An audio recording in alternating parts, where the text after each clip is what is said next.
Project Age 1000 is Dragon Ball Xenoverse 3. Let's talk about it. We have a lot to discuss. Now, I'm gonna just hop into the elephant in the room right away because I feel like this is the discussion. We have two sides right now. You have the one side that's talking about this is Dragon Ball Online, they're bringing back Dragon Ball Online, and we got the other side that is basically saying that this is Xenoverse 3 or like the successor of Xenoverse 3. Whether or not they call it Xenoverse 3 or Age 1000 or Xenoverse Age 1000, it doesn't really matter. The point is this is the third entry to the trilogy. This is going to be the trilogy of the Xenoverse saga, and I have a lot of like evidence to support it, which is why I'm making this video. But first and foremost, let's look at the trailer. I'm gonna go ahead and play. I'm gonna pause right now. Right off the bat, we see Chi-Li's hair. The thing about the reveals that they do for Xenoverse over the course of the past decade with Xenoverse 1, Xenoverse 2, they always reveal this mystery character that just gets us talking. That's the point. They want us to make videos like this. They want us to go online and talk about this. Like, who is this character? What is their purpose? Why do they look like Chi-Li? The same thing happened with Xenoverse 1 when they had the red hair Saiyan in Trunks' outfit. And then in the sequel, the blue hair Saiyan, and now we got the white hair Saiyan. Now, something to also point out is we're sticking with the theme. Red hair was at the time going with the release of Super Saiyan God, and then shortly after we got Super Saiyan Blue as well, which was released in DLC. But the whole point of Xenoverse 1, the red hair was supposed to like imply Super Saiyan God. We just got a brand new transformation for the first time in like 20 years in Dragon Ball. And then with the sequel, we now have blue hair, which goes with Super Saiyan Blue. Now here we are a decade later, and we have white hair. What does that go with? That's right, Ultra Instinct. Not saying that this character has Ultra Instinct. I mean, they might if this is Xenoverse. But the whole point is they're going off of the Goku colors right now. We got red hair, blue hair, white hair for UI. That's the point. They're doing this on purpose. They're sticking with the theme. That's evidence number one. Or I guess Exhibit A, whatever. I don't know. But it sticks to how they revealed it. Number two, I'm going to hit play and pause. Bro, that is the Time Patroller iPad that they bring out. If you pause the game in Xenoverse, what do? They start typing in the air. That's what this is, bro. Right off this is the menu. The menu. Go put up Xenoverse 2 right now and pause the game. What do you see? You see this. I'm gonna hit play again. Now we see the character over here. They're setting up a training scenario, and this is very important. And this is why, as soon as I saw this, my brain immediately went to this is just the most Xenoverse coded thing I've ever seen in my life. We have moves. This character is mimicking everything. What does Xenoverse 2 do? It has you paired with mentors. I mean, the whole point is you're learning other moves. Every move this character does is from another attack that's available in the game. That is Super Saiyan 2 Teen Gohan's uppercut. I forgot what it's called. Dragon Flight or something like that. And then we have Sledgehammer, the most iconic attack of Xenoverse. Followed by, I believe, what's Godbreaker? Well, actually, we got the spinning attack, which I believe was... I want to say that's adult Gohan as well, but I might also just be like not remembering correctly. I'm doing this all off the top of the dome. But after this, we see Godbreaker, bro. That's Godbreaker, right? The whole point is every move that's exhibited right here is a move that this character learned. What does Xenoverse do? It teaches you to use these moves. It puts you into the game to use these moves that we've seen these characters do in the anime over the course of the past 40 years now. Like, this is Xenoverse. Now, something I want to point out, and why the Dragon Ball Online thing is also a good thing, for example. If you guys remember, in Xenoverse 1, we had Toki Toki City. We had our first hub where we can get together in a Dragon Ball world. When we got the sequel with Xenoverse 2, we now have Kantan City, which is even bigger. I have a theory they're going to go all out. We're going to have a much, much bigger world. So I guess they did say, even in the reveal, that there is like a whole world behind it. I'm assuming that just means like now we're going from Toki Toki City to Kantan City to now we have the Dragon Ball Online world, whatever they call it, Kantan world, whatever. The point is it's supposed to be a place where we can all get together with that created characters to do everything in the game. And something else that he was also mentioning is how the game's gonna have a whole lot of content. What does Xenoverse have? A lot of content. Xenoverse was so generational as an anime game because we didn't just get online to fight PvP. In Xenoverse, we had 1v1s, 2v2s, 3v3s. You had Crystal Raids, 1v6, 2v6. You even had Hero Coliseum, which is a completely brand new game added within the game. This is Xenoverse. Now, whether or not they make it more like Dragon Ball Online with the Xenoverse fighting aspect is up in the air. It might be, but I strongly doubt that the next big game is going to be a console MMO. It just doesn't make any sense. On top of that, I'm going to be real, and this is not a shot against them, but Bandai doesn't really tend to innovate like that. I think the only time they ever really innovated that really worked was Fighters. But like that was a space that was just so missing that when they did Fighters, it just made sense. It fit, you know, and that's why that game banged. but they tend to just kind of do what works. And on top of that, we have Hirano-san, who was the guy behind Xenoverse 1 and Xenoverse 2. Granted, you might say, well, Hirano got promoted, now he's in charge of all Dragon Ball games. Well, if that was the case, he would have had someone under him basically presenting the game. But no, he's presenting it because Xenoverse was his baby. Let's talk about it. Now, I know immediately people are going to say, well, if this is Xenoverse, why didn't they just break the internet more and just say it was Xenoverse? The internet already broke yesterday, dog. We had so much news from the fact that Moro's being animated, which I had a reaction to, but I was way too pussy to upload it because I'm not trying to fight Toei right now. And then we also have the remake, which is, mixed opinions, but honestly, it's kind of gas. And, for now, it sounds like they're doing just Beerus and just Frieza. Whether or not they pursue more, it's up in the air, and we'll worry about that once we get there. And apparently, Beerus is going to be 6 episodes, and Frieza will be 6 episodes. It's kind of short. Sure. From what we saw, it looked great, but it's a whole other conversation for another day. Point is, the internet broke yesterday. You don't need to have twice the news to kind of go along with this. Granted, if it says Xenoverse, it would have broken even more. But what's important to also note is Battle Hour is their big baby. Every single year for the past couple years, they've always used Battle Hour as a way to announce like the next big thing that's happening with the Dragon Ball franchise.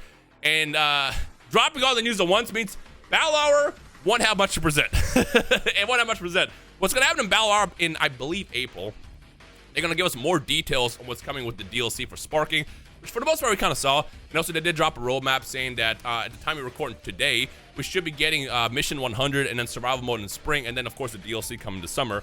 And there's still stuff to present with that game. But as far as with this, there's so many questions, and now we're going to be stuck talking for the next couple of months while we try to figure out what this game actually is.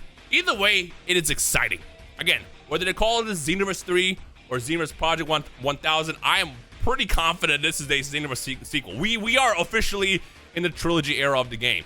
And on top of that, they've been working on it for a long time. Something else I want to point out, that back in, when was this, like 2017, 2018, which is around the time when they started working on this game. Me, C-Reacts, and a couple other were in the presence of Hirano, and we actually got a chance to just tell him everything that was wrong with Xenoverse. It was a lot.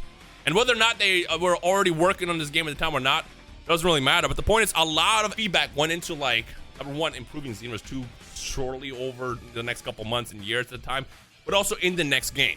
And I also believe a lot of that did go into potentially working on this game. The reason I'm bringing this up is just because, like, Xenoverse 2 was flawed. And honestly, looking back at it, Xenoverse 2 was absolutely rushed as a game.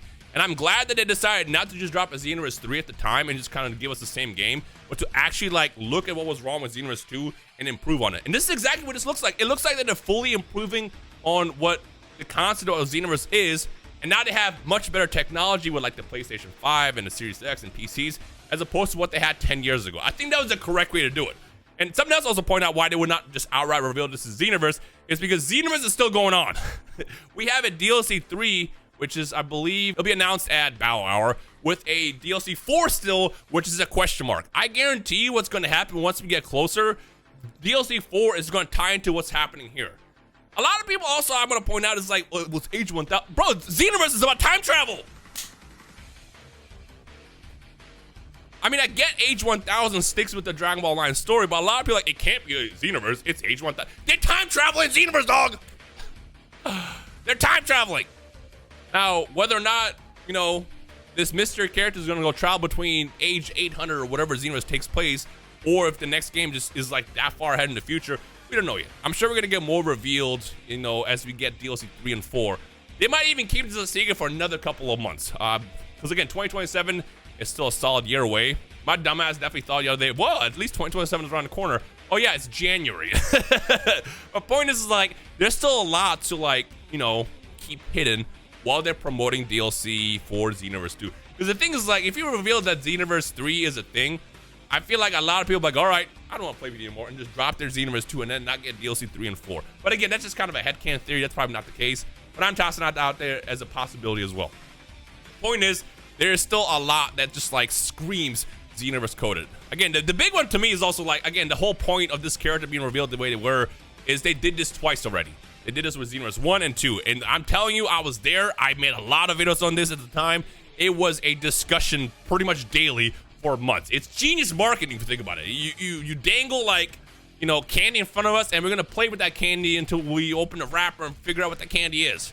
And right now they're doing exactly what they want. We're doing exactly what they want. We're talking about this. It's free marketing for months. Battle Hour is going to come up. We know Battle Hour is now a thing even more. We're going to be hyped for this. This is just how they do it. If this is Xenoverse, the sequel, the successor, the trilogy, there's going to be a lot of content. I know we said about Sparking. Sparking, you know, not to knock Sparking, was just sold to us from a way where it was like, oh, you're going to have infinite content with like stuff like custom battles. And then it wasn't what it was. But at least with Xenoverse, we know what they had in past games. Unless they decide to drop this game with like less content somehow, which I don't think is the case, because even at the reveal they mentioned there's a lot of content in the game. There's a lot to do. And the beauty of Xenoverse and why it's so popular and why it's still played 10 years later is because when you get tired of PvP, you can play co-op. You can play 2v2s, 3v3s. You can do raid battles. You can be the raid boss. You can even play board games. Like, there's so much to do in Xenoverse, and that's why the game was great. Honestly, Xenoverse should have always been the blueprint for anime games because, like, it gives you a bit of everything. Consider the fact that they've been working on this game for like 7 years, as Hirano-san said. It tells you that they're actually like really putting some love into this. Mind you, Xenoverse 2 dropped a year after Xenoverse 1, 2015, 2016. Here we are now, a decade later, looking at the potential sequel, and I think it's in good hands. I think, you know, between like everything that they learned from Xenoverse, everything that they've seen with the player base, and just knowing what we want, I think it's a W. And again, the other thing I want to point out, I don't know if I talk about it or not because I've been rambling a lot right now. Something else is important about this trailer, and this is maybe potentially headcanon. When the character goes Super Saiyan at the end of the trailer, I think this was done for two reasons. Number one, to reveal that they're Super Saiyan, but two, we see the hair spike up, which has been like one of the most controversial things in Xenoverse. It's like when we transformed in Xenoverse, the hair didn't change, and I think partially the reason why it was always like that is because, again, they rushed that. They dropped Xenoverse 2 way too soon. But now it's like here we are a decade later, and I think this also shows us that they finally have figured out, or not really figured out, but they added that kind of love into the game. When we transform, we'll now have different hairstyles. Again, we know very little, and we're going to know very little until Battle Hour probably. I don't know if they're going to drop any more tidbits until then. You guys look at Sparking Zero. When they revealed that trailer originally at Battle Hour, they didn't show us anything for like a year. So we pretty much will probably be like that. I mean, I'm sure Battle Hour will show us another trailer. Maybe they might reveal it as a Xenoverse title. Maybe they won't. But either way, that's the next time we'll have more information. If anything else pops up, I will let you guys know. You already know I'm going to cover this game. As somebody who's been... I'm here because of Xenoverse. This is a big game to me. And whether or not, again, this is called Xenoverse 3 or Xenoverse Age 1000, I don't really care. I'm here for another Xenoverse chapter. Another Xenoverse saga. Because that game was generational. And honestly, and as I said before, if they happen to drop this game, like how Xenoverse was, without the Desync Online, this will be probably the most generational Dragon Ball game that we have ever gotten and ever will probably get. But fingers crossed, hopefully the online one desync like it was in Xenoverse 2, because oh my god, that would be bad. Anyways, let me know your thoughts. Be nice to each other. I know whenever any of these discussions are uploaded, people tend to get very, very passionate about it. It's like, no, it's online. No, it's 3. End of the day, it is a Dragon Ball game, so kind of keep that in mind. Everybody in the comments are your brethren. Do not fight each other.